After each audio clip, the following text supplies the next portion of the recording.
अब अगर बुद्ध की प्रतिमा पर ध्यान करना है तो हृदय पर करना पड़ेगा। अगर महावीर की प्रतिमा पर ध्यान करना है तो दूसरा केंद्र है। अगर क्राइस्ट की प्रतिमा पर ध्यान करना है तो तीसरा केंद्र है। अगर कृष्ण की प्रतिमा पर ध्यान करना है तो चौथा केंद्र है। और दुनिया में जितनी प्रतिमाएं हैं, प्रत्येक प्रतिमा किसी पृथक केंद्र पर निर्मित है। और बड़ी हैरानी की बात यह है कि उन प्रतिमाओं को हजारों साल तक समाज पूजता रहेगा और उसे कुछ पता नहीं होगा कि वह किस केंद्र की प्रतिमा को पूज रहा है।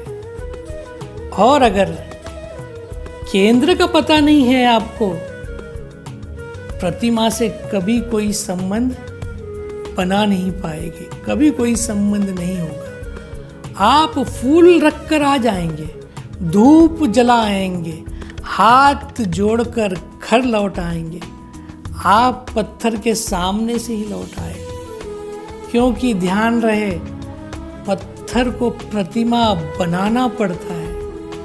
वो मूर्तिकार नहीं बनाएगा, वो आपको बनाना पड़ेगा।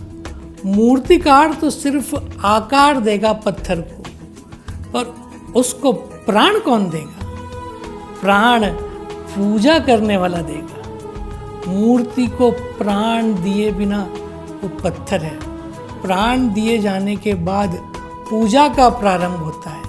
पूजा क्या है? अगर आप किसी मूर्ति को प्राण देने में समर्थ हो जाए तो फिर पूजा क्या है? फिर पूजा क्या होगी? जैसे ही मूर्ति को प्राण दिया जा सके वैसे ही वो जीवंत व्यक्तित्व हो गया। इसको थोड़ा समझना जरूरी है। जैसे ही कोई चीज जीवंत हो जाए उसमें आकार और निराकार दोनों समाविष्ट हो जाते हैं। क्योंकि देह तो आकार है और जीवन जो भीतर चल रहा है वो निराकार है। जीवन का कोई आकार नहीं है, देह का आकार है। इसीलिए मेरा हाथ कोई काटे तो मेरा जीवन नहीं कटता। अगर मेरी आंखें बंद हो और मेरे पूरे शरीर से पूरे संबंध तोड़ दिए गए हो और मेरा हाथ काट दिए जाए तो मुझे पता भी नहीं चलेगा। ऐसा किया जा सकता है कि मेरे मस्तिष्क को पूरा का पूरा निकाल लिया जाए बाहर और उससे बिल्कुल पता ना चले कि शरीर अलग हो गया है। क्योंकि जीवन का कोई आकार नहीं है, जीवन निराकार है। जहाँ भी जीवन है वहाँ आकार और निराकार का मिलन है।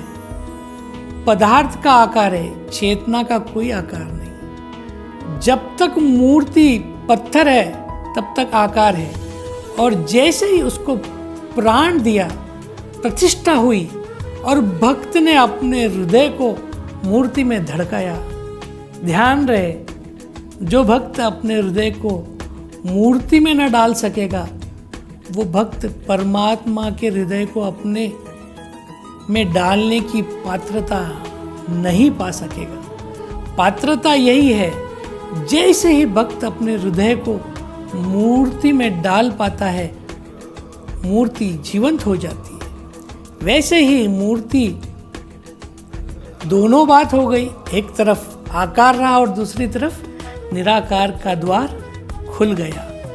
अब उस द्वार से यात्रा करने का नाम पूजा है। पूजा का सूत्र क्या है, पूजा का अर्थ क्या है, जानने के लिए हमारे अगले वीडियो को जरूर देखें।